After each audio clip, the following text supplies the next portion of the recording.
हम किस पे बात कर रहे थे कल?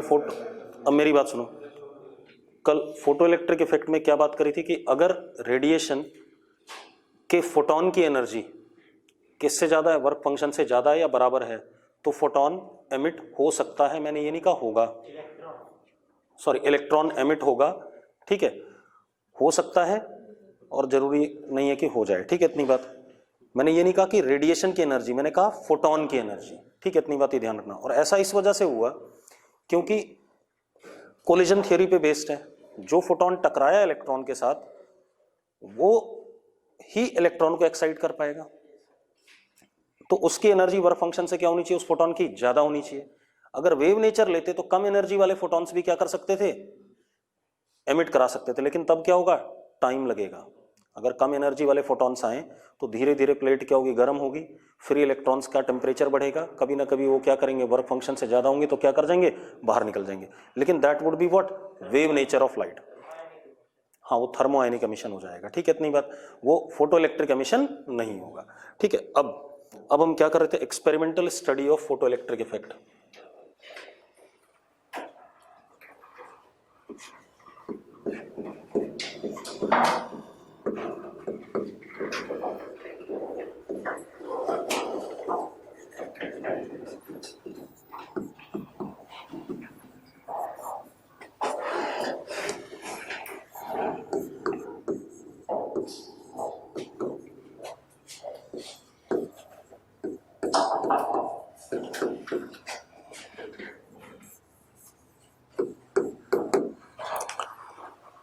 अब इसमें हम क्या करते हैं, एक इवैक्यूएटेड ग्लास की ट्यूब ली हमने, ठीक है। तो हमारे पास एक इवैक्यूएटेड ग्लास की ट्यूब है,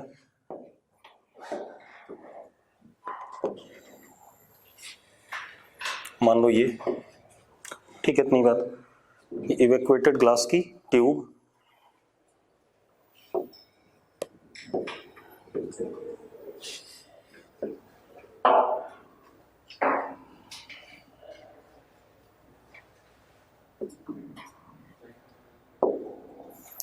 ये हमारे पास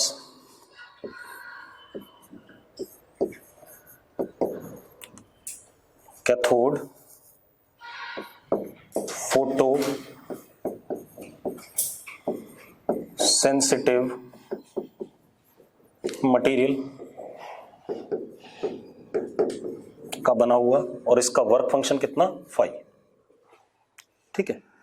मतलब फोटो सेंसिटिव कहने का मतलब कि वर्क फंक्शन कम है, लाइट पड़ने पे निकलने की प्रोबेबिलिटी ज्यादा हो, ठीक है, इलेक्ट्रॉन के निकलने की प्रोबेबिलिटी ज्यादा हो, ठीक है।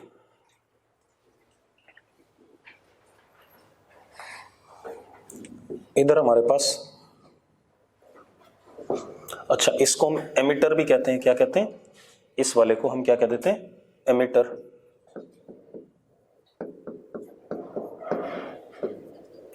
कि इलेक्ट्रॉन क्या कर सकता है, एमिट कर सकता है, ठीक है। इधर फिर हमने एक प्लेट और ली, इसको हम अनोड, ठीक है, या कलेक्टर कहेंगे, क्या कहेंगे, अनोड या कलेक्टर, ठीक है, इतनी बात, कोई इशू नहीं इसमें, ठीक है।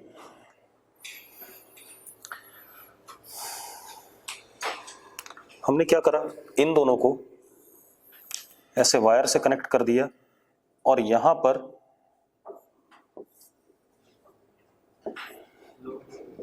वोल्टेज सोर्स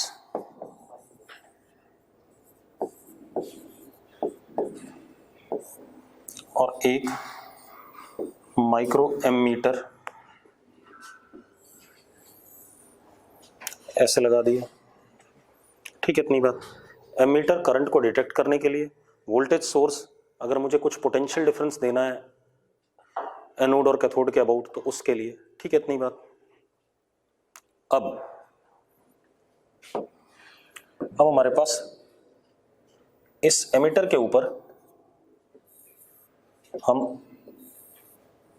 लाइट या रेडिएशन इंसिडेंट कराते हैं, लाइट या रेडिएशन, ठीक है, इतनी बात। हर फोटोन की एनर्जी कितनी, E, that is H into F, और phi is h into F T, that is threshold, ये हमने कर रखा है। एफ टी से बड़ा या बराबर होगा ये हमें पता है, ठीक है, या हम ऐसा लिख दें E greater than equal to what 5 या F greater than equal to what F T. इतनी बात क्लियर है, तभी एमिशन हो पाएगा। ये कहानी हमारे पास है, ठीक है, इतनी बात। अब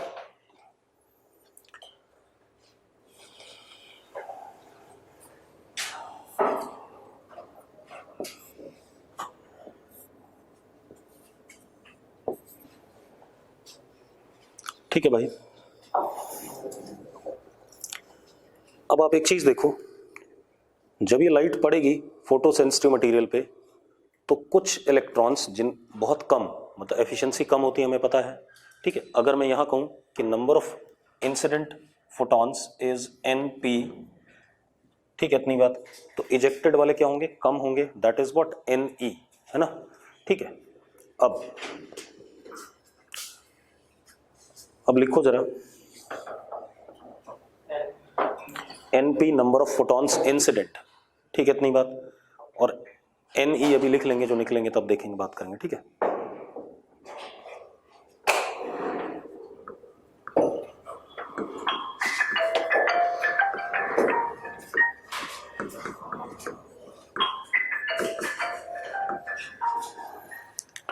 अब सुनो भाई,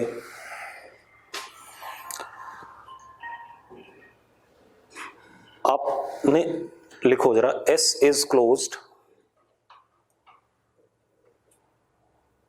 S is closed and no potential difference is applied across cathode and anode. No potential difference is applied across cathode and anode. मतलब हमने स्विच बंद करा और कैथोड और एनोड के अक्रॉस कोई पोटेंशियल डिफरेंस अप्लाई नहीं करा। क्लियर है इतनी बात? मान लो 1 लाख फोटॉन्स पड़े, मान लेते हैं 100 निकल गए इलेक्ट्रॉन। कितने निकल गए? 100। तो जो इलेक्ट्रॉन निकलेंगे उनकी जो काइनेटिक एनर्जी होगी वो 0 से E-5 के बीच में होगी, हाँ या ना? ठीक है, तो लिखो जरा, लिखो now ejected electrons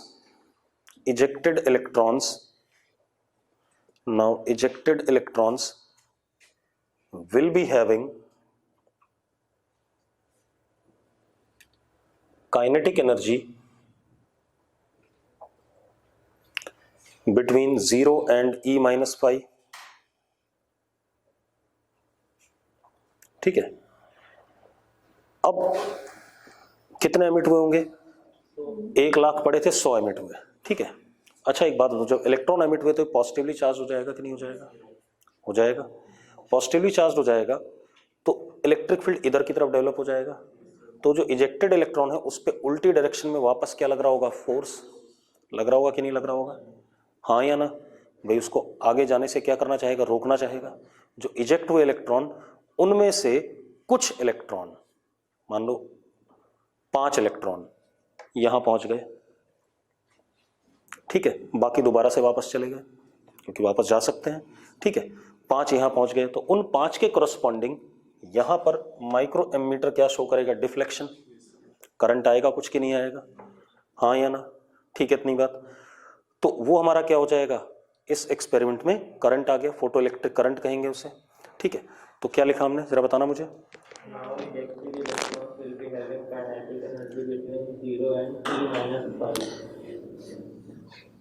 Very few ejected electrons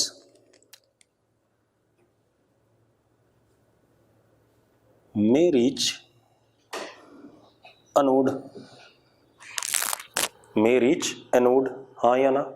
मैंने इसलिए लिखा है वेरी फ्यू इजेक्टेड इलेक्ट्रॉन्स। मैं ये नहीं कह रहा हूं सारे इजेक्टेड इलेक्ट्रॉन पहुंचेंगे, कौन से? Very few ejected electrons may reach anode. ठीक है, इतनी बात। अब एनोड पे बहुत कम से इलेक्ट्रॉन पहुंच गए, मान लो 100 निकले थे उसमें से 5 पहुंचे। ठीक है, there will be deflection in ammeter. आएगा कि नहीं आएगा?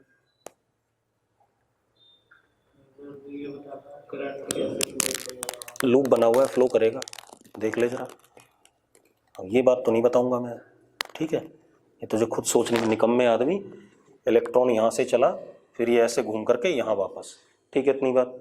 लूप इसीलिए बनाया हुआ मैंने, अगर मैं स्विच ओपन रखता तो करंट एमीटर में कोई डिफ्लेक्शन नहीं आता, ठीक है। लिखो जरा, लिखो, this current is called as photo electric current, this current is called as photo electric current. Clear है? अच्छा एक बात बताओ, हमने क्या कहा, हमने कोई पोटेंशियल डिफरेंस नहीं लगाया। इस कंडीशन को कहते हैं नो बायसिंग। जब हम सेमीकंडक्टर वाला चैप्टर पढ़ेंगे तो उसमें बायसिंग वर्ड यूज करेंगे, हालांकि इस साल नहीं पढ़ेंगे हम चैप्टर, ठीक है, क्योंकि मुझे नहीं लग रहा कि आएगा वो। पिछले साल ही आधा हो गया था और इस साल तो कतई नहीं आएगा। जो बातें चल रही हैं उस हिसाब से तो सेमीकंडक्टर बिल्कुल ही कटने वाला है, ठीक है। अब दैट इज नो, नहीं, क्या चीज, photo electric current, and this condition is of no biasing, BIA, अरे बायस वाला, BIASING, नो बायसिंग,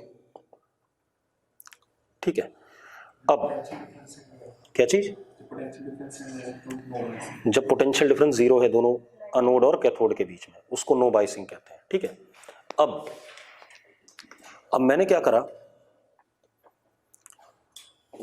अब अगर मैं एनोड के वोल्टेज को कैथोड के रिस्पेक्ट में बढ़ाता हूं, यही लाइट पड़ रही है, यही सब कुछ हो रहा है, मतलब मैंने क्या करा, अगर एनोड का वोल्टेज रेज करता हूं, किसके रिस्पेक्ट में, इसके रिस्पेक्ट में, तो एक इलेक्ट्रिक फील्ड इधर की तरफ डेवलप हो जाएगा ऐसे, हाँ या ना, हो जाएगा कि नहीं हो जाएगा, अरे ऐसे ही आएगा। अब जब ये इलेक्ट्रिक फील्ड आएगा तो मजेदार बात देखो, अरे एनोड हाइयर पोटेंशियल पे, कैथोड लोअर पे, तो एक बात बताओ, पहले 5 इलेक्ट्रॉन पहुंच रहे थे, अब ये क्या करेगा, 5 से ज्यादा को खींचेगा कि नहीं खींचेगा,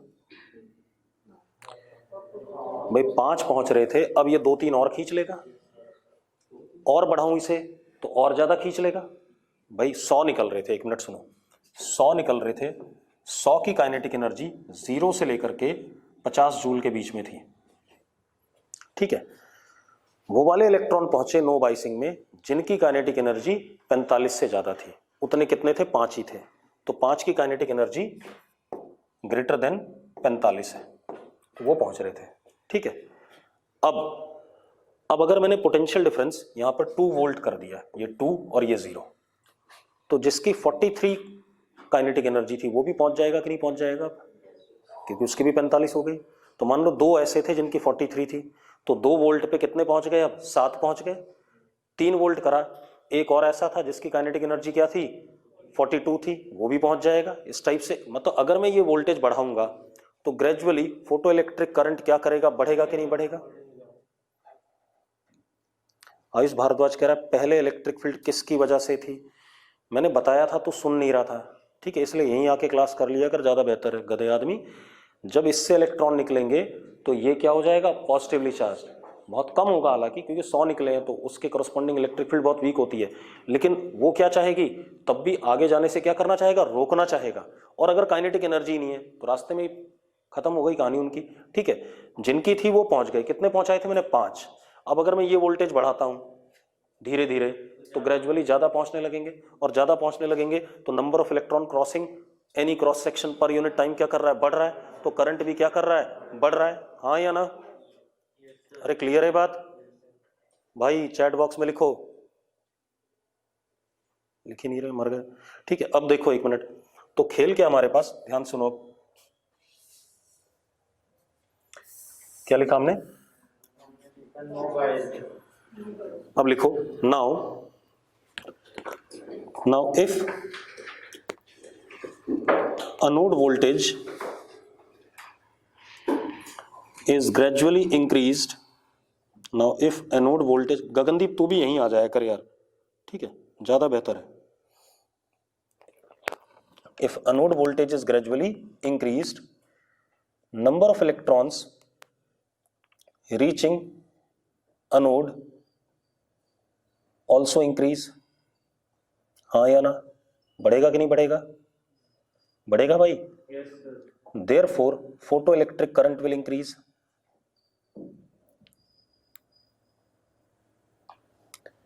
ठीक है,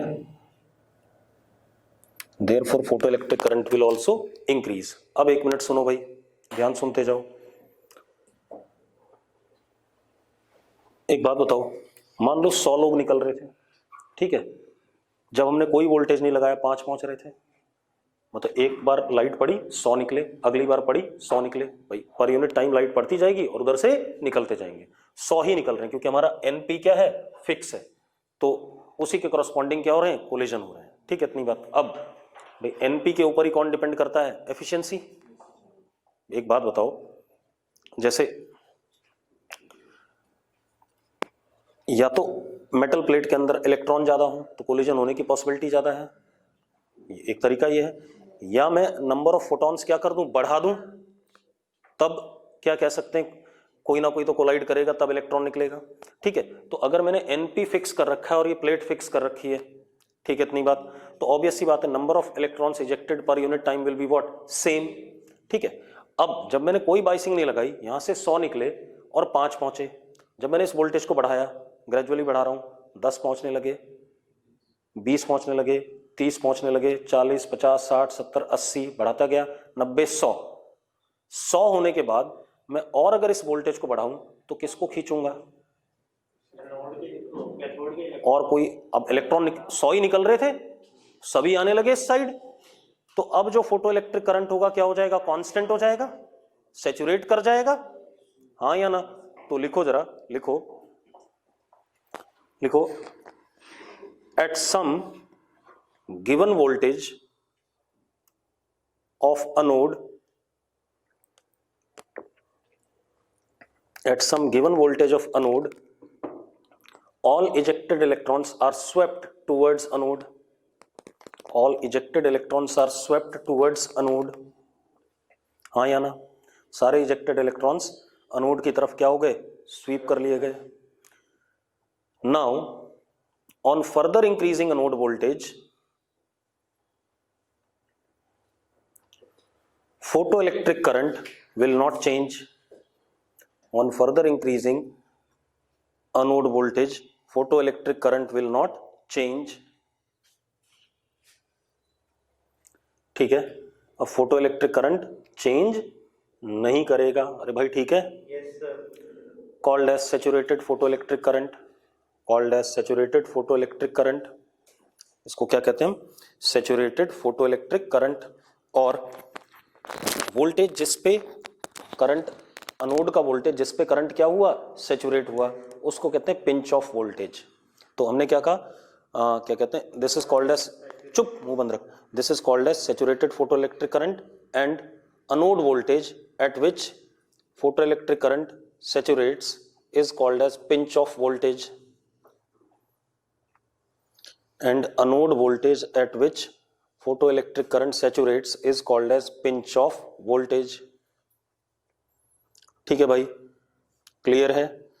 अब आप अनोड का वोल्टेज कितना ही बढ़ा लो कोई फर्क नहीं पड़ेगा, पक्का, अरे भाई ठीक है। अब एक काम कर लेते हैं बेटा, मैं ग्राफ बनाता हूं फोटो इलेक्ट्रिक करंट और किसके बीच में, अनोड वोल्टेज के बीच में, ठीक है, इतनी बात। अब जरा देखो, लिखो graph between photo electric current versus anode voltage. अच्छा एक बात बताओ, इसमें हमने अनोड का वोल्टेज क्या करा, बढ़ाया था इस केस में, तो इसको हम कहते हैं फॉरवर्ड बाइसिंग, क्या कहते हैं, फॉरवर्ड बाइसिंग, अनोड का वोल्टेज बढ़ाया, तो ऊपर लिख लो उसमें फॉरवर्ड बाइसिंग। भाई कैथोड के रिस्पेक्ट में अनोड का वोल्टेज क्या है, ज्यादा है, क्लियर है भाई। चलो अब जरा देखो, एक मिनट ग्राफ बनाते हैं बेटा, इसको थोड़ा छोटा कर रहा हूं।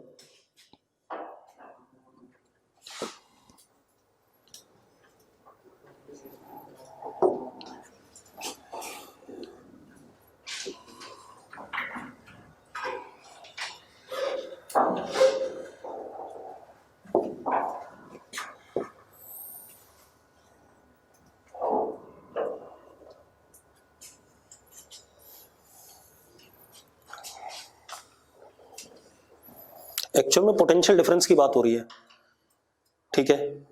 अब ये हमारा फोटो इलेक्ट्रिक करंट आईपी और ये हमारा V अनोड वोल्टेज। अगर V पॉजिटिव है तो अनोड का वोल्टेज कैथोड के रिस्पेक्ट में ज्यादा है, और अगर V नेगेटिव है तो इसका मतलब किसका ज्यादा हो गया, कैथोड का ज्यादा। लेकिन अभी हमने वो डिस्कस नहीं करा, हमने किसका डिस्कस करा है, सिर्फ अभी अनोड का। क्लियर है? मतलब हम अनोड के वोल्टेज को बढ़ा रहे हैं। जरा देखो, शुरू में वोल्टेज क्या था, 0, तो कुछ ना कुछ सैचुरेटेड करंट, सॉरी कुछ ना कुछ फोटो इलेक्ट्रिक करंट आया था कि नहीं आया था, आया था भाई। उसके बाद जैसे जैसे अनोड का वोल्टेज बढ़ा, फोटो इलेक्ट्रिक करंट क्या कर रहा है, बढ़ रहा है। बढ़ने दो भाई, ग्रेजुअली बढ़ रहा है, और बढ़ते बढ़ते एक पर्टिकुलर वोल्टेज के बाद क्या हो गया,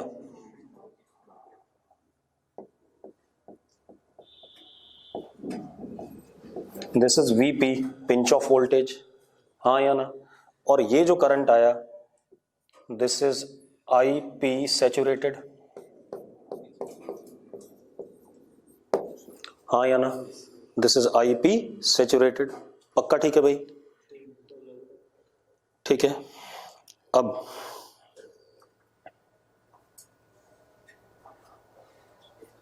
इतनी बात हो गई।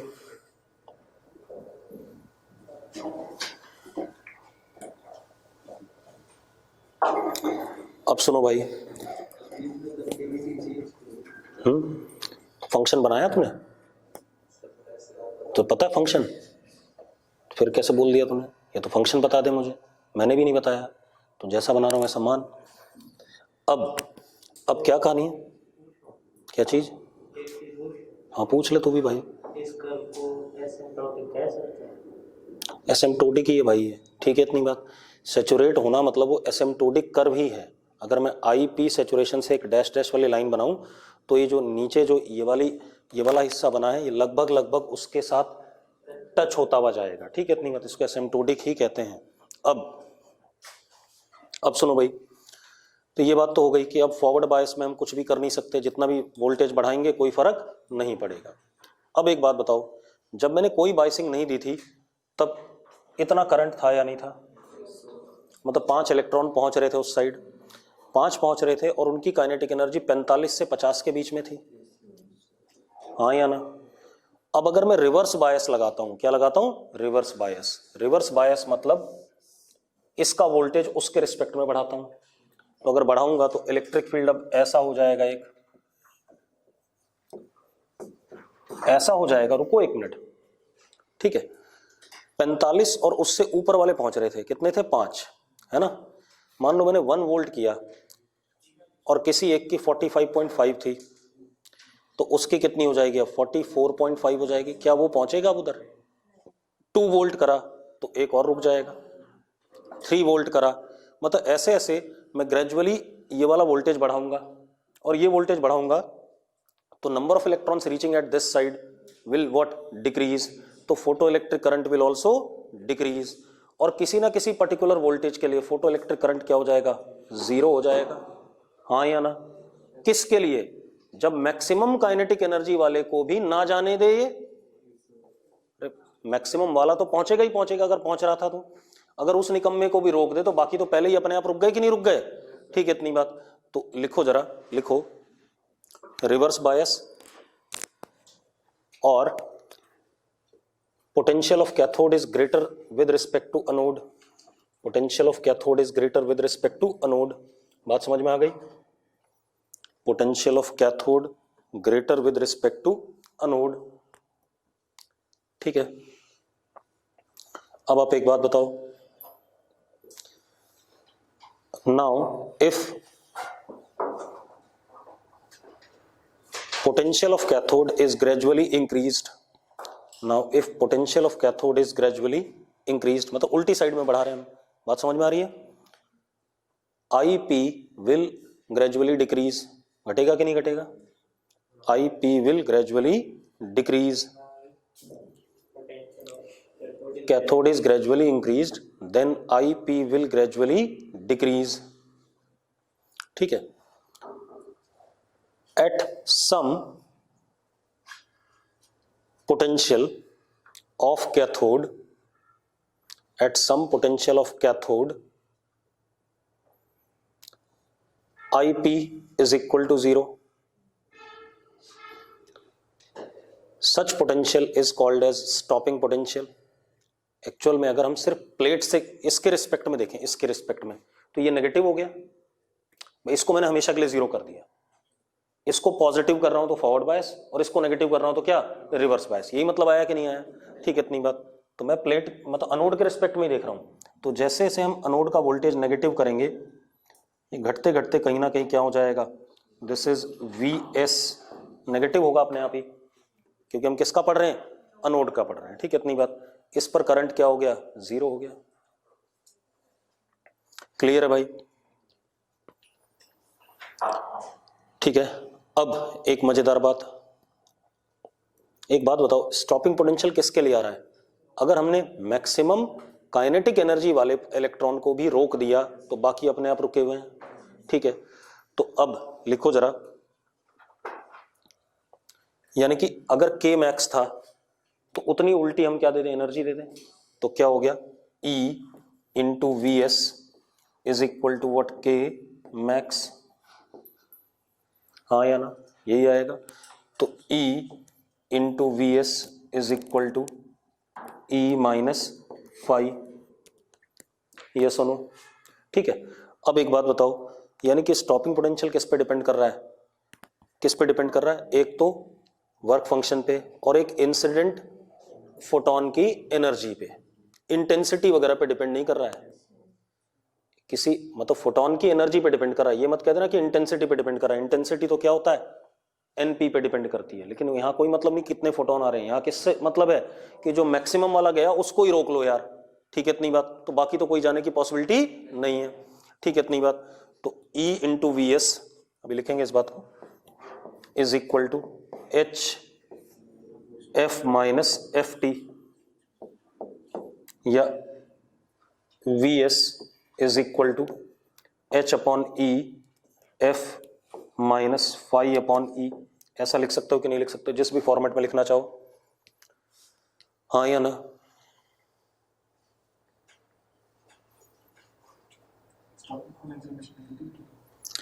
मैंने जब अनोड के रिस्पेक्ट में पढ़ा तो नेगेटिव ही लेंगे, अगर आप कैथोड का कहना चाहते हो तो पॉजिटिव होगा। ठीक है, हो गया। उसी एनर्जी के फोटोन बढ़ाने से फोटो इलेक्ट्रिक करंट नहीं बढ़ेगा? हाँ, बिल्कुल नहीं बढ़ेगा। फोटो इलेक्ट्रिक करंट नहीं निकम्मे, स्टॉपिंग पोटेंशियल। क्या कहा मैंने, स्टॉपिंग पोटेंशियल। अगर तू एनपी बढ़ाता है तब तो फोटो इलेक्ट्रिक करंट बढ़ेगा भाई, क्योंकि तब तो ज्यादा कोलिजन होंगे। ठीक है, ज्यादा कोलिजन होंगे तो ज्यादा एमिट होंगे, तो मतलब ये ग्राफ थोड़ा सा क्या हो जाएगा, ऐसा हो जाएगा, ऊपर से हो जाएगा। हाँ या ना? क्यों हो जाएगा? क्योंकि नंबर ऑफ इजेक्टेड इलेक्ट्रॉन क्या हो गए, ज्यादा हो गए। लेकिन स्टॉपिंग पोटेंशियल को कोई फर्क नहीं पड़ेगा इस केस में, क्योंकि भैया मैक्सिमम वाला रोक ही दिया हमने। वो तो इस केस में ही मैक्सिमम वाले की उतनी काइनेटिक एनर्जी होगी। ठीक है, तो इस बात को अभी हम बाद में डिस्कस करेंगे, पहले इतना देखो। तो क्या कहानी आ गया, ये आ गया हमारे पास। अब लिखो जरा, stopping potential depends on energy of photon and work function of metal plate.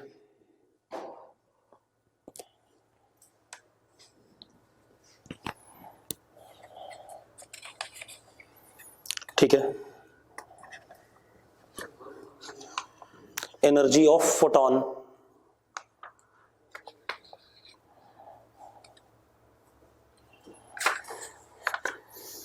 अब जरा देखो भाई, इतनी बात हो गई।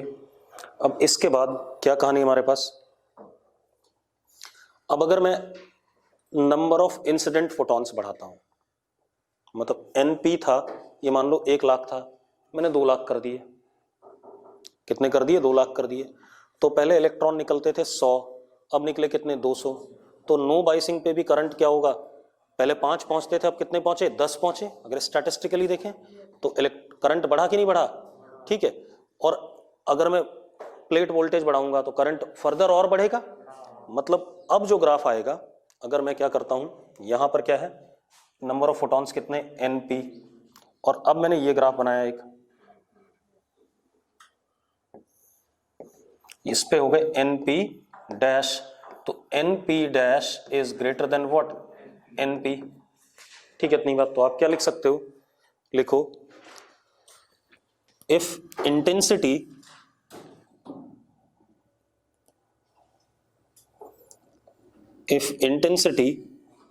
और number of incident photons increases, हमने क्या बढ़ाया, इंटेंसिटी बढ़ाया या नंबर ऑफ इंसिडेंट फोटॉन्स बढ़ाया, क्लियर है, without changing frequency of incident photons. निकम्मा, हमने फ्रीक्वेंसी नहीं चेंज करी इंसिडेंट फोटॉन्स की, है तो वही, ठीक है, इतनी बात, बस हमने क्या करा, नंबर बढ़ा दिया, ठीक है, मतलब 100 की जगह 200 फोटॉन्स पड़ने लगे। Then photo electric current increases. जब भी मैं वर्ड यूज कर रहा हूं फोटो इलेक्ट्रिक करंट, इसका मतलब होता है सिर्फ मैं सैचुरेटेड की बात कर रहा हूं, हालांकि सारे ही बढ़े हैं, सारा ही बढ़ा है, लेकिन मैं किसकी बात कर रहा हूं, सिर्फ सैचुरेटेड की, ठीक है, इतनी बात। तो इसका मतलब क्या हो गया कि जो सैचुरेटेड फोटो इलेक्ट्रिक करंट है that is directly proportional to what, intensity of light, हाँ या ना, या नंबर ऑफ इंसिडेंट फोटॉन्स। तो लिखो जरा, लिखो, it means photo electric current is directly proportional to intensity of radiation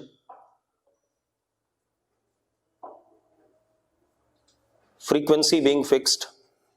ये जरूर ध्यान रखना, साला मैं फ्रीक्वेंसी चेंज नहीं कर रहा हूं, इस साल जो एडवांस में क्वेश्चन आया वहां उसने दोनों खेल करे हुए हैं, ठीक है, क्योंकि intensity is actually total energy of radiation per unit area per unit time. अब टोटल एनर्जी में number of photons into energy of one photon, दोनों चीजों का प्रोडक्ट आता है, हाँ या ना। अगर मैं टोटल एनर्जी रेडिएशन की बात करूंगा तो that would be number of photons into energy of one photon, दोनों चीजें आएंगी। तो अगर मैं फ्रीक्वेंसी फिक्स कर रहा हूं तो मैं सिर्फ क्या बढ़ा रहा हूं, नंबर ऑफ फोटॉन्स, ठीक है, इतनी बात। इसीलिए बार बार क्या कर रहा हूं, फ्रीक्वेंसी इस केस में क्या है, फिक्स है, ठीक है, इतनी बात। तो क्या लिखा हमने, जरा बताना,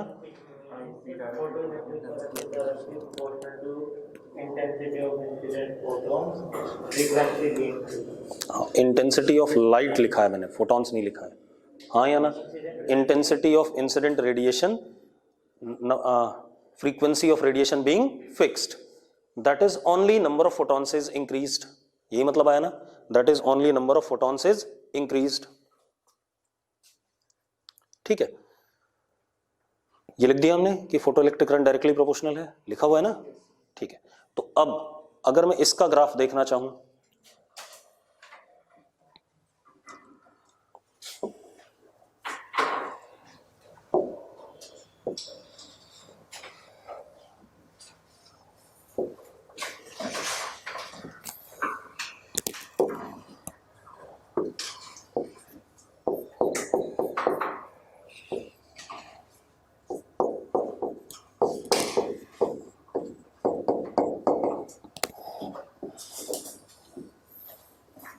डायरेक्टली प्रोपोर्शनल आ रहा है।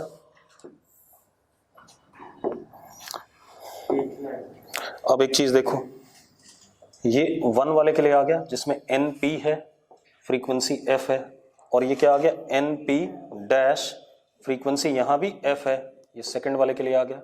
तो किसका फोटो इलेक्ट्रिक करंट ज्यादा है, किसका ज्यादा है, सेकंड वाले का ज्यादा है, ठीक है, इतनी बात क्लियर है। मैंने फ्रीक्वेंसी दोनों की क्या रखी है, सेम रखी है, ध्यान रखना, ठीक है भाई। अगर वो ये वर्ड नहीं लिखता है कि फ्रीक्वेंसी फिक्स्ड है, तब खेल बदल जाएंगे बहुत बुरी कदर, और IIT ने हर बार एडवांस में ऐसा ही पूछा है, लेकिन मेडिकल में हर बार यही माना जाता है। अगर मैं बोलता हूं इंटेंसिटी इज फिक्स्ड, तो इसका मतलब ये नहीं कि NP फिक्स है या F फिक्स है, दोनों चीजें बदल सकती हैं। अरे भाई, intensity is N into energy of photon per unit area per unit time. अब अगर I फिक्स है, ये भी आप ये घटा सकते हो और ये क्या कर सकते हो, बढ़ा सकते हो, ऐसा कर सकते हो या नहीं कर सकते हो, तो वहां गड़बड़ हो जाती है, ठीक है, इतनी बात। तो उस खेल के लिए नहीं बात कर रहा हूं मैं, किसके लिए बात कर रहा हूं, जब फ्रीक्वेंसी फिक्स है। जब फ्रीक्वेंसी फिक्स है तो सिर्फ क्या चेंज हुआ, N, ठीक है, इतनी बात। अब एक चीज और, इस केस में जब फ्रीक्वेंसी फिक्स थी, क्या स्टॉपिंग पोटेंशियल बदलेगा, और मैंने बदला भी नहीं, देखो आप लिखो जरा, लिखो, in this case stopping potential remains same, stopping potential को कोई फर्क नहीं पड़ा भाई। क्लियर है?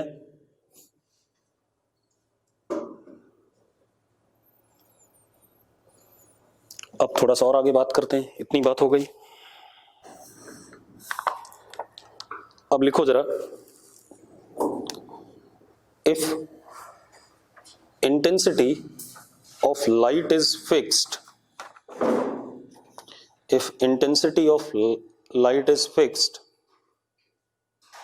but frequency is varying,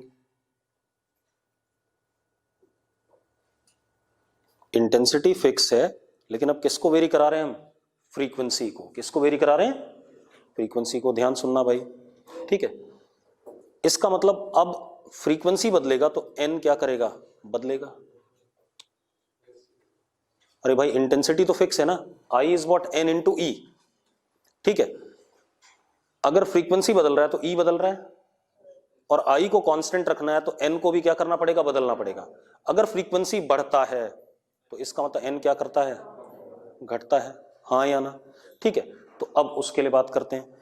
हाँ, इस वाले ग्राफ से हमें ये पता चल रहा है कि दूसरे केस में आईपी बढ़ रहा है। आईपी इसलिए ज्यादा है क्योंकि दूसरे केस में एनपी डैश ज्यादा है एनपी से। क्यों नहीं पता चल रहा भाई? एक बात बता, यहां पर इस वाले केस में एनपी है, नंबर ऑफ फोटॉन्स, और इस वाले केस में कितने? एनपी डैश है। एक में 200 है और एक में कितने? 100 है। तो अब बता क्या आएगा? स्लोप से ही देख रहे हैं, ठीक है, इतनी बात। अब लिखो जरा। हाँ, अब मैंने क्या कहा कि भाई intensity is frequency is varying. अब ध्यान सुनना भाई, ये बढ़िया चीज है, ठीक है।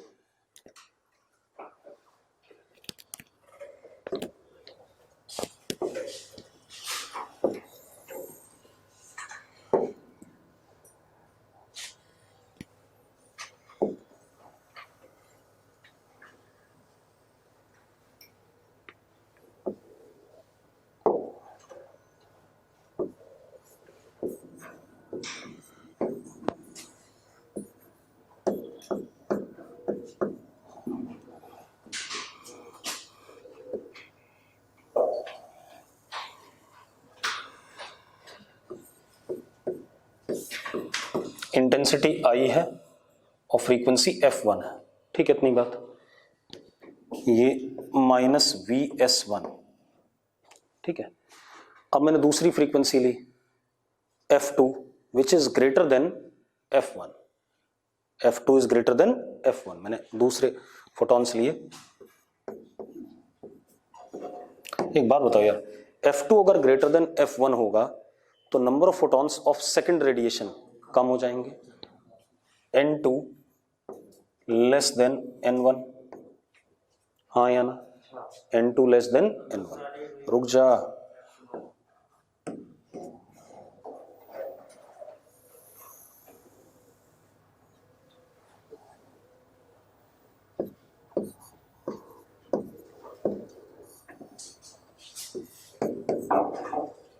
ठीक है, इतनी बात। इंटेंसिटी इसकी भी कितनी है? आई है। लेकिन एक बात बताओ, सेकंड वाले में सैचुरेटेड फोटो इलेक्ट्रिक करंट कम हो गया, जबकि हमारी किताबों में जब ये दिया जाता है ना तो दोनों सेम दे दिए जाते हैं। केमिस्ट्री में आपने पढ़ा हुआ है, इंटेंसिटी सेम है, फ्रीक्वेंसी अलग अलग हो तो स्टॉपिंग पोटेंशियल तो क्या होता है? अलग अलग। लेकिन सैचुरेटेड फोटो इलेक्ट्रिक करंट तो मतलब ये कैसा बना होता है किताबों में? ऐसे बना देते हैं, इसे हर किताब में ही बना है। देख जरा एनसीईआरटी में। हाँ बिल्कुल, केमिस्ट्री में नहीं देखते, फिजिक्स में देखते हैं। क्या चीज? क्या कह रहा है? फ्रीक्वेंसी इसकी बड़ी है, बड़ी है तो मैग्नीट्यूड VS2 का क्या? ये साइन तो सिर्फ बताने के लिए कि उसके रिस्पेक्ट में है। E into VS is equal to HF minus five. अगर F बड़ा है तो VS का मैग्नीट्यूड क्या होगा? क्या बात कर रहा है यार, ठीक है। तो अब जरा देखो भाई, तो क्या कहानी आ गई हमारे पास? ऐसा कुछ ग्राफ आएगा, एडवांस में यही ग्राफ आया हुआ है। ठीक है, और हर तीसरे चौथे साल दे रहा है, और हर बार हम गलत कर रहे हैं क्योंकि हमारे दिमाग में कबाड़ा सा घुसा दिया जाता है। ये देखो ये बना हुआ ना, ठीक है, मतलब बराबर कर दिए इसने, इसमें अलग है बट ठीक है। लेकिन पता है ये ग्राफ सही है जो इस एनसीईआरटी में बना हुआ है, तुमने उसके नीचे की लाइनें नहीं पढ़ी, उसके साथ एसोसिएटेड जो लाइनें है ना उसको जरा ढंग से पढ़ो, तो आपको दिखेगा कि मैं जो ये बात बोल रहा हूं और वहां जो बात लिखी है दोनों अलग अलग है। मत पढ़, आराम से पढ़ियो, आधा पौन घंटा लगा के तब समझ में आएगा, ठीक है, परेशान ना हो। ठीक है भाई, तो एक्चुअल खेल क्या है कि ऐसा बनना चाहिए ग्राफ, ठीक है, ये एडवांस में आ चुका है सवाल, ठीक है, नोट करो इसे।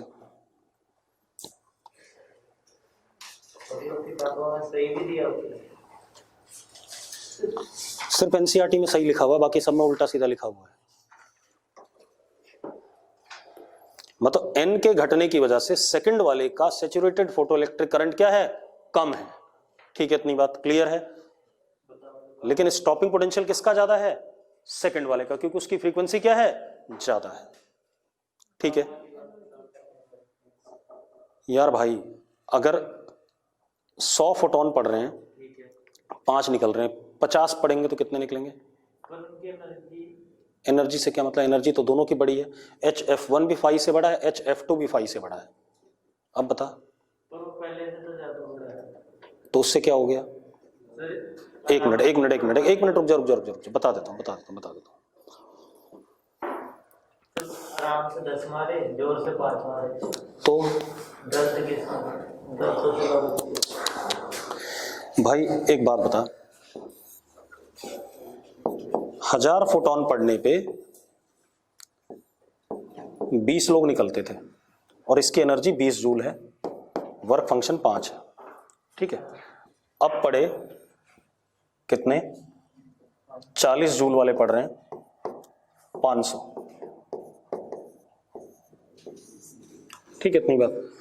कितनी प्रोबेबिलिटी है कोलिजन की, आधी हो गई कि नहीं हो गई, आधी हो गई ना, ठीक है, आधी हो गई तो भाई कितने लोग निकलेंगे, 10 लोग निकलेंगे, और ये 10 के 10 अगर कैथोड तक एनोड तक पहुंच रहे हैं तो सैचुरेटेड फोटोइलेक्ट्रिक करंट इसका 10 के क्रॉसपोंडिंग होगा, इसका किसके क्रॉसपोंडिंग होगा, 20 के, तो किसकी ज्यादा हो गई सैचुरेटेड फोटोइलेक्ट्रिक करंट।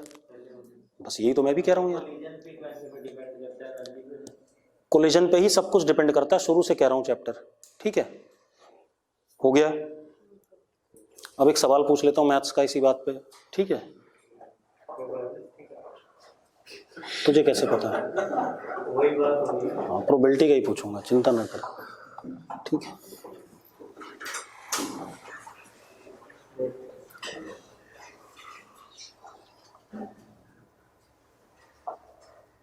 मैथ्स वालों को इसे बता देना चाहिए, अगर मैं पूछूं तो आना चाहिए तुम्हें आंसर, वो आएगा किसी को नहीं, सब गलत ही बताओगे। मैंने अभी तक 3-4 लोगों से पूछा, सब ने गलत बताया, मैं ग्रीस को खोज रहा हूं कि कब मिलेगा, ठीक है।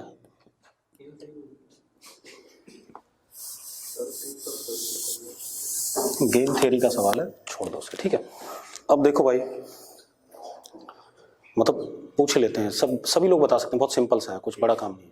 जैसे मैं एक गेम शो होस्ट कर रहा हूं, ठीक है, इतनी बात, और यहाँ पर 3 दरवाजे हैं, मतलब 3 रूम हैं, ठीक है, 3 रूम हैं, दरवाजों के आगे नंबर लिखा है 1 2 3, ठीक है।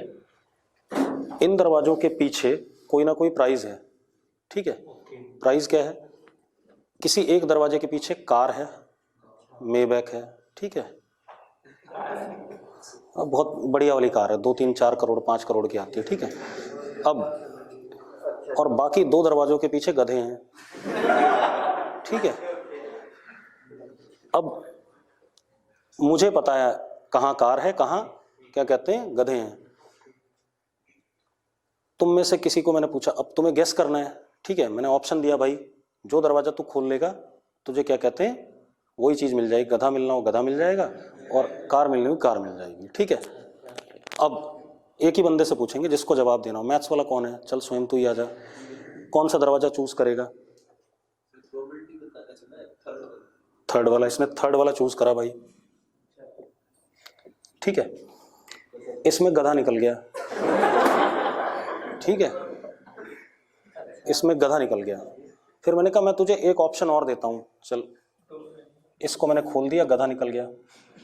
नहीं सॉरी, इसने थर्ड वाला चूज करा, सवाल मैं भूल गया था अभी, इसने थर्ड वाला चूज करा, ठीक है, इतनी बात। अब मैंने क्या करा, ये वाला दरवाजा खोल दिया, 1 वाला। इसने, अभी मैंने थर्ड खोल के नहीं दिखाया इसे, थर्ड वाला इसने चूज करा है, ठीक है, इतनी बात। मैं थोड़ा इसे कंफ्यूज करना चाहता हूं, ठीक है। मैंने, इसने थर्ड बोला कि भाई ये वाला दरवाजा, आप इसके पीछे वाली चीज चाहिए मुझे, ठीक है। मैंने 1 वाला खोल दिया, यहां गधा निकल गया,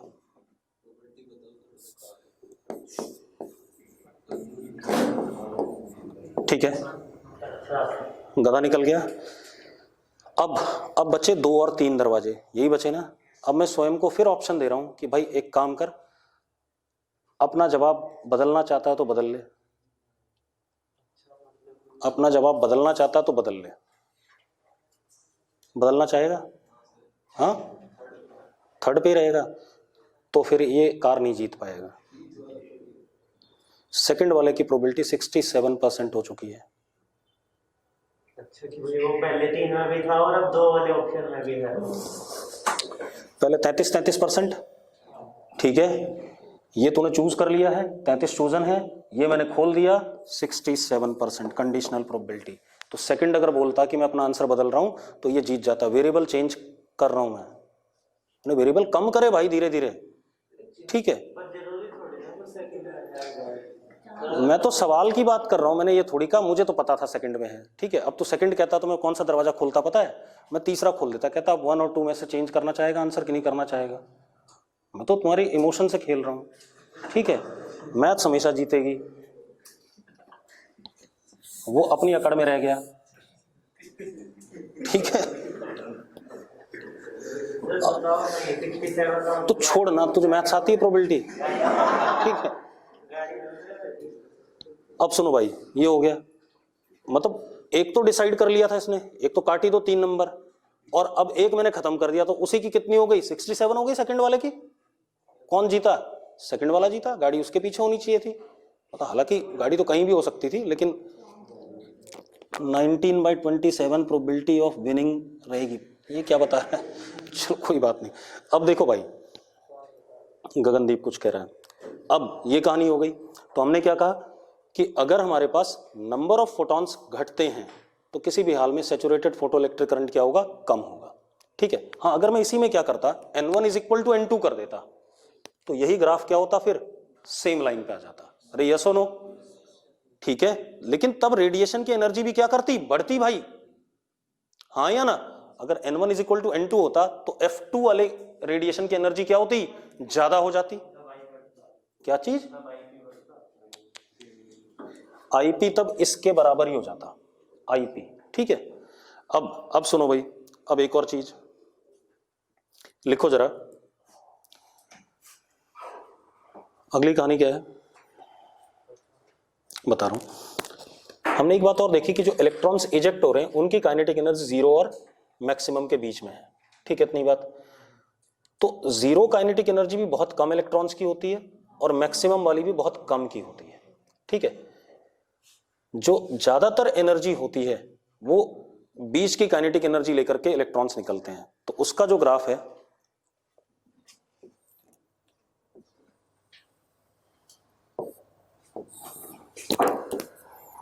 काइनेटिक एनर्जी और ये नंबर ऑफ इजेक्टेड इलेक्ट्रॉन्स, ठीक है, number of ejected electrons. Kinetic energy कहां, 0 से लेकर के k मैक्स के बीच में, हाँ या ना। इसका जो ग्राफ है कुछ इस टाइप से, मतलब मैक्सिमम वाला भी कोई नहीं होता है, लगभग निकम्मा ही एक आधा होगा कोई, और 0 वाला भी कोई एक आधा ही होगा, ठीक है, इतनी बात। क्या चीज,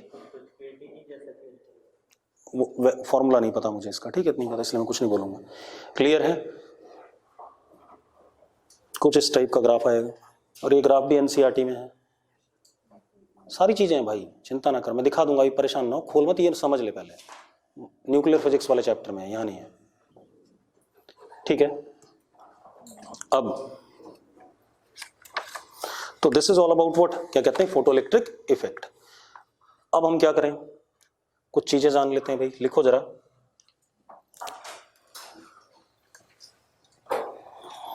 अब लिखो photo electric effect and wave theory of light. Photo electric effect and wave theory of light. जब तक फोटो इलेक्ट्रिक इफेक्ट नहीं आया था, इंटरफेरेंस डिफ्रैक्शन आ गया था, तब तक हम कहते लाइट के पास वेव नेचर है। फोटो इलेक्ट्रिक आते ही हम कंफर्म हो गए कि लाइट के पास पार्टिकल नेचर भी है। मतलब लाइट क्या है, डुअल नेचर की है। यही चैप्टर है फिजिक्स में आपका, डुअलिटी ऑफ मैटर या डुअलिटी ऑफ क्या कहते हैं, लाइट। ठीक है, अब लिखो जरा, according to wave theory, according to wave theory, heading डाल लो, points of contradiction, points of contradiction. According to wave theory, energy is radiated continuously, energy is radiated continuously. ठीक है, अगर किसी मेटल प्लेट के ऊपर लाइट पड़ रही है, ठीक है, तो जो लाइट एनर्जी आ रही है वो कॉन्टिन्यूसली आ रही है। इलेक्ट्रॉन्स एब्जॉर्ब एनर्जी कॉन्टिन्यूसली, और जो इलेक्ट्रॉन्स है उसके अंदर वो कॉन्टिन्यूसली एनर्जी क्या करेंगे, एब्जॉर्ब करेंगे। ठीक है, electrons absorb energy continuously and electron may be ejected out when it gains kinetic energy, sorry, when it gains energy greater than work function। हाँ या ना, electrons may be ejected when it gains energy greater than work function। यही तो मैंने पहले भी बताया था कि वेव वाले में ऐसा ही होगा कि वो धीरे धीरे एनर्जी गेन करता रहेगा, जब वर्क फंक्शन के बराबर होगी वो क्या हो जाएगा, इजेक्ट आउट हो जाएगा। लेकिन ये क्या है, इंस्टेंटेनियस प्रोसेस नहीं है, but this process will take large amount of time।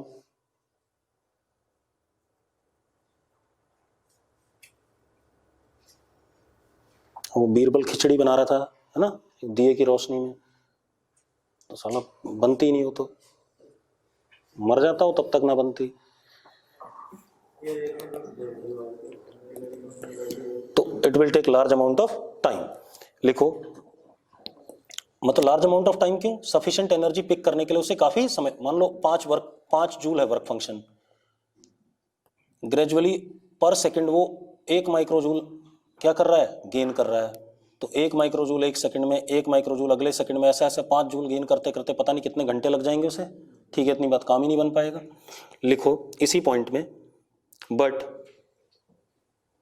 But experimentally it was observed that under suitable condition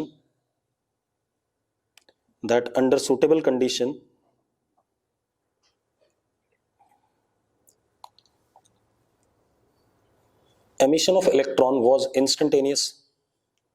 suitable condition क्या, कि फोटोन की एनर्जी क्या होनी चाहिए, किससे बड़ी होनी चाहिए, वर्क फंक्शन से, और कोलिजन पे बेस्ड है, सब पढ़ चुके हैं हम, है ना। तो under suitable condition emission of electron is instantaneous. तो अब हम क्या कह सकते हैं कि भाई वेव नेचर नहीं था, कुछ और था। ठीक है, और इंस्टेंटेनियस की वजह से क्या था, पार्टिकल नेचर। ठीक है, इतनी बात तो अभी लिख लेंगे उस बात को। दूसरा पॉइंट लिखो, अगर धीरे धीरे करके इलेक्ट्रॉन एनर्जी गेन करेगा तो जैसी वर्क फंक्शन के बराबर आएगा वो सरफेस पे आ जाएगा, क्या उसके पास कोई काइनेटिक एनर्जी होगी। लेकिन फोटो इलेक्ट्रिक एमिशन में जो एक्सपेरिमेंटली हमें दिखा, तो अलग अलग इलेक्ट्रॉन अलग अलग काइनेटिक एनर्जी लेके भाग रहा है, कोई बहुत ज्यादा लेके जा रहा है, कोई कुछ कम ही लेके जा रहा है। इसका मतलब भी वेव नेचर नहीं है। कौन सा नेचर है, कोलिजन है या पार्टिकल नेचर है। तो लिखो जरा, लिखो from wave nature kinetic energy of all ejected electrons will be nearly same. Zero होगी या सेम होगी, हाँ या ना। Kinetic energy of ejected electrons will be nearly same, but experimentally it was found that ejected electrons have varying kinetic energy, but experimentally it was found that ejected electrons have varying kinetic energy।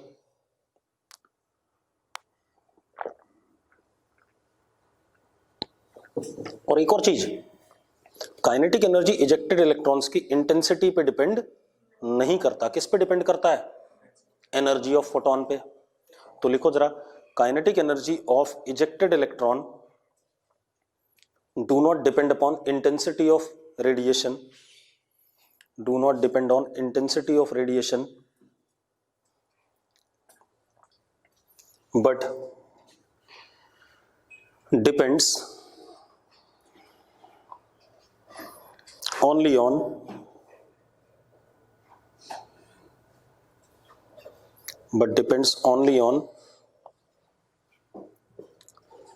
energy of incident photon।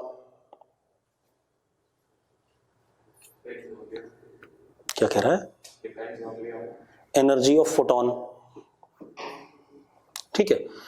दूसरी चीज, wave nature में threshold frequency का कोई concept नहीं आया। कम frequency वाले photon होते तो भी इलेक्ट्रॉन निकलता, लेकिन हमने देखा क्या, कम फ्रीक्वेंसी वाले फोटोन जब पड़े तो इलेक्ट्रॉन निकला ही नहीं। एक बात बता, बाहर मान ले आज धूप कम है, कि गर्म हो जाएगा? हाँ, नहीं, ऐसा समझ, मान ले तेरा वर्क फंक्शन 5 जूल है, ठीक है, और सन से लाइट आ रही है फोटोन की 2 जूल वाली, तो क्या इलेक्ट्रॉन निकलेंगे? नहीं निकलेंगे ना। तो थ्रेशोल्ड का कंसेप्ट नहीं आया। अगर निकलेंगे तो काफी देर बाद, 2-4 साल बाद निकल जाएंगे, हाँ या ना? तो वो तो गलत ही है। ठीक है, तो लिखो जरा, इन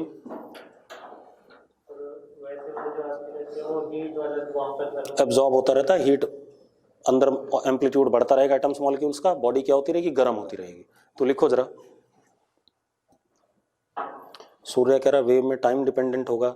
कितना टाइम डिपेंडेंट होगा जरा निकाल लेना। जब इंस्टेंटेनियस कह रहा हूं तुरंत निकल आते हैं तो उसकी बात करो। पढ़ कौन सा चैप्टर रहा है? हाँ, तो बस अब सुनो भाई, लिखो जरा, in wave nature concept of threshold frequency do not appear. अब 2-3 चीजें आपको करनी है भाई, एनसीईआरटी में ही आपके पास। आपने जैसे बोर्ड में अगर आ जाए लिखने को कि फोटो इलेक्ट्रिक सेल क्या होता है, ठीक है, तो वो भी सब फोटो इलेक्ट्रिक इफेक्ट पे ही बेस्ड है। उसका कंस्ट्रक्शन, उसका कर्व, ग्राफ जो भी होगा आई और वी में, ये 2 चीजें बनानी है आपने। 3 नंबर पे आने वाला है, तो मैं बता देता हूं। लिखो, फोटो एमिटर सेल एनसीईआरटी में जितना दे रखा उतना ही करना है, उससे ज्यादा एक पॉइंट भी नहीं करना है, ठीक है, इतनी बात ध्यान रखना। फोटो एमिटर सेल मतलब आपको 5-5, 6-6 लाइनें लिखनी है उसके बारे में और ग्राफ बनाना है बस।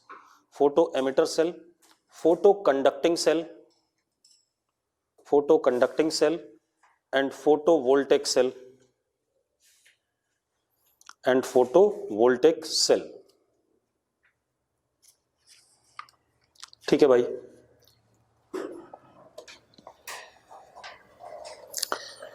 अब लिखो जरा, application of photo electrics. Hello, हाँ जी, कौन बोल रहा है?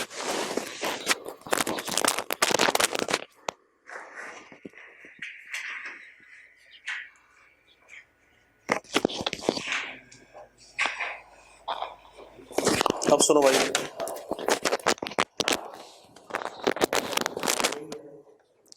हाँ ये है ना, देखिए बना हुआ सेल, ठीक है, एक ही होगा तो मैंने 3 बता दिए, नहीं होंगे तो यही कर लेना बस, ठीक है। एप्लीकेशन क्या है भाई इसके, लिखो जरा, एप्लीकेशन फोटोवोल्टिक सेल के हैं। ये फोटोवोल्टिक है, देखना जरा एनसीईआरटी में कौन सा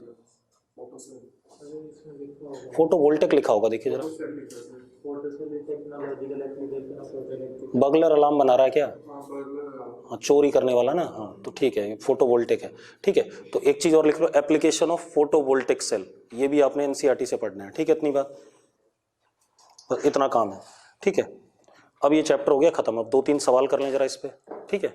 फोटो इलेक्ट्रिक खत्म हुआ बेटा, अभी सारा नहीं खत्म हुआ, परेशान ना हो। लिखो, gravitational shift, gravitational shift question करा रहा हूं, ठीक है, ये ध्यान रखना। एक बात बताओ यार, जैसे सन ने कोई लाइट एमिट करी उसकी फ्रीक्वेंसी कितनी है सन पे जब एमिट हुआ, एफ नॉट सन पे। हमारे पास जब पहुंचता है तो क्या फ्रीक्वेंसी एफ नॉट होती है उस फोटोन की? सन पे अगर एफ नॉट फ्रीक्वेंसी का कोई फोटोन एमिट हुआ और जब वो फोटोन हमारे पास पहुंचता है तो उसकी फ्रीक्वेंसी एफ नॉट होती है या नहीं होती है?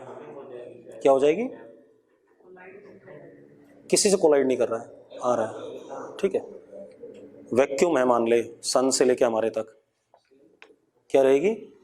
सेम रहेगी। कुछ लोग कह रहे हैं क्यों नहीं रहेगी?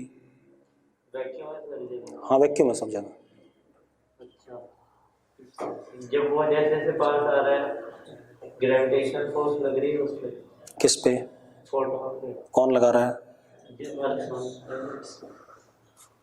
अर्थ को भूल जा, ये सन है, इससे एफ नॉट फ्रीक्वेंसी का फोटोन निकला, ये स्पेस में चला गया कहीं।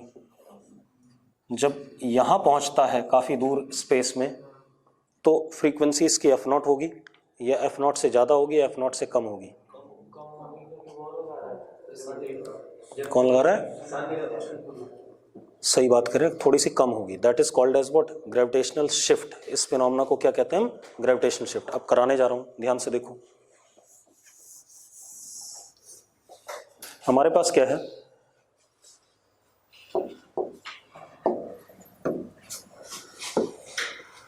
ये कोई हमारे पास स्टार है, it emits photon of frequency F not. Star का mass capital M, radius R, ठीक है, इतनी बात। स्पेस में कहीं पर ये जा रहा है, ठीक है। Find frequency of this photon when at large distance from star,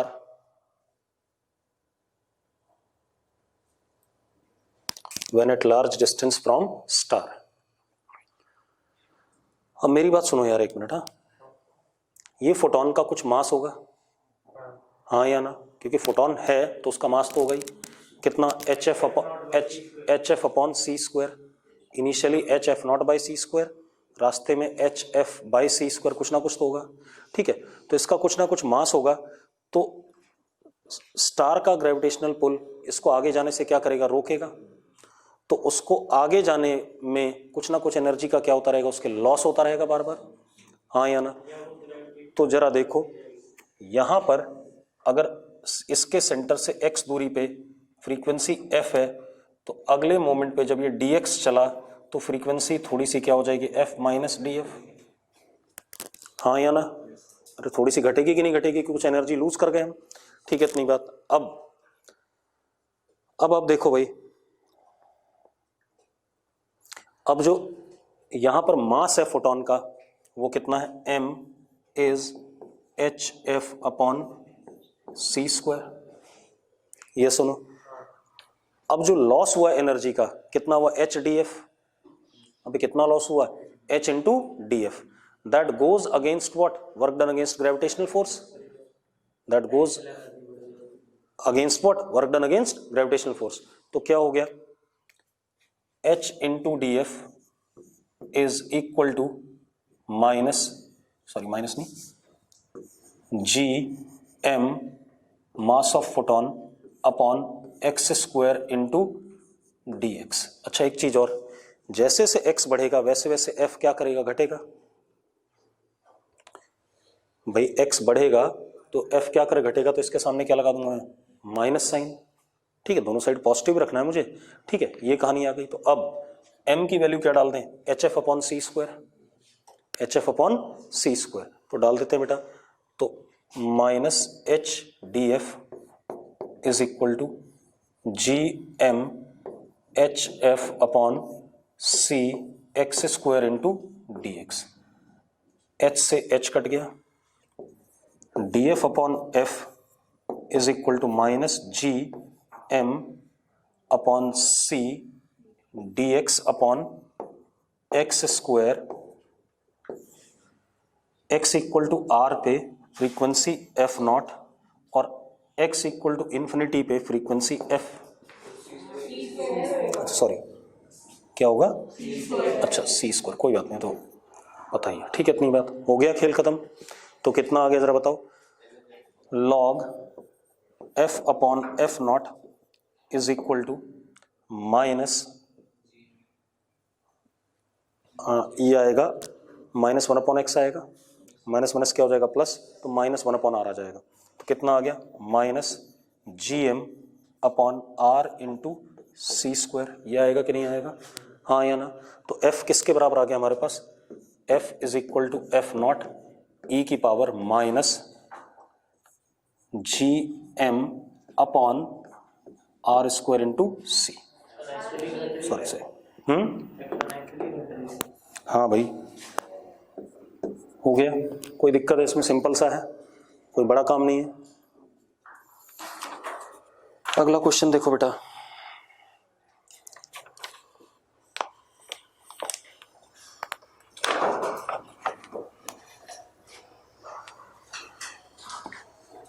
बोलो भाई साहब, रेडिएशन कैसे देते हैं, वहाँ सारी चीजें तो कांस्टेंट क्या होगा, क्या चीज इन्फिनिटी पे आया ना, तभी ना डिस्टेंस बता दिया ना मैंने।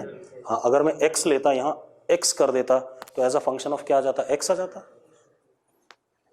क्लियर है। अब एक सवाल और देखो भाई, सिंपल सा क्वेश्चन है। अब एक और चीज है बेटा, मान लो किसी सोर्स से इलेक्ट्रोमैग्नेटिक रेडिएशन मेटल की प्लेट पे पड़ रहा है और मेटल की प्लेट का वर्क फंक्शन क्या है, फाई है।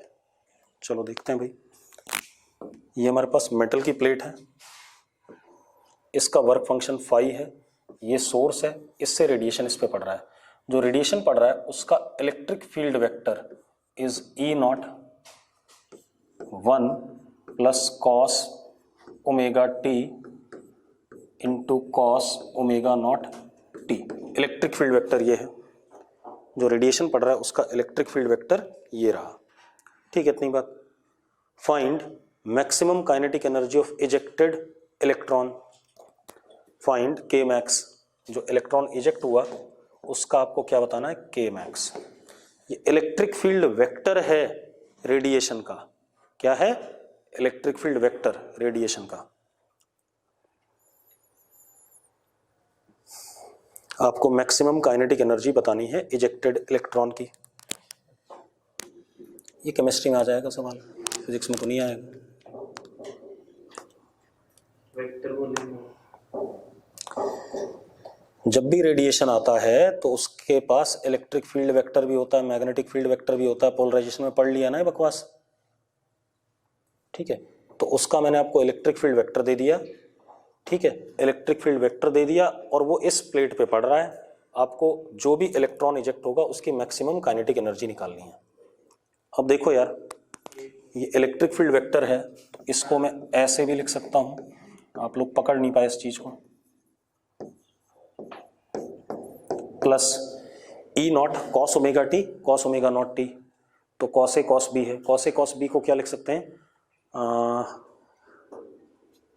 ई नॉट बाई 2, ठीक है, cos A minus B plus cos A plus B, लिख सकता हूं कि नहीं लिख सकता हूं, तो कितना आ गया, E not by 2 cos omega plus omega not into T plus E not by 2 cos omega minus omega not into T. ऐसा लिख सकता हूं, जरा चेक करना सही लिखा मैंने, देखना यार। अरे ई नॉट बाई 2 कॉमन आ गया, कॉस ए प्लस बी में क्या आ जाएगा, cos A cos B minus sign A sine B, और दूसरे वाले में cos A cos B plus sign A sine B, तो साइन ए साइन बी कट जाएगा, लिख सकता हूं मैं ऐसा। अब निकम्मो देखो, रुको, तुम लोग गधे हो, ये जो रेडिएशन था इसके पास 3 फ्रीक्वेंसी है एंगुलर, एक ओमेगा नॉट, तो फ्रीक्वेंसी हो गई ओमेगा नॉट बाई 2 पाई, एक थोड़ा सा दिमाग लगाओ भाई, दिमाग घर पे छोड़ के आते हो।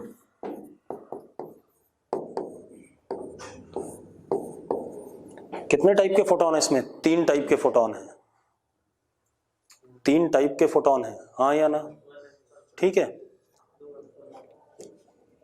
क्या कह रहा है, 2 वर्ष में लिख दिया।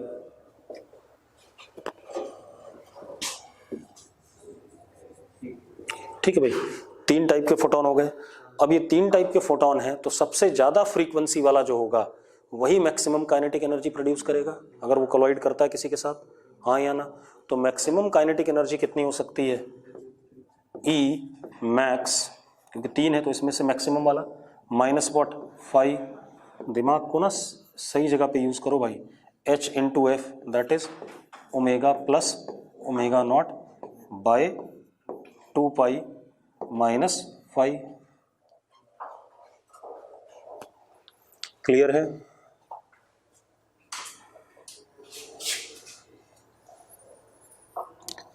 हो गया?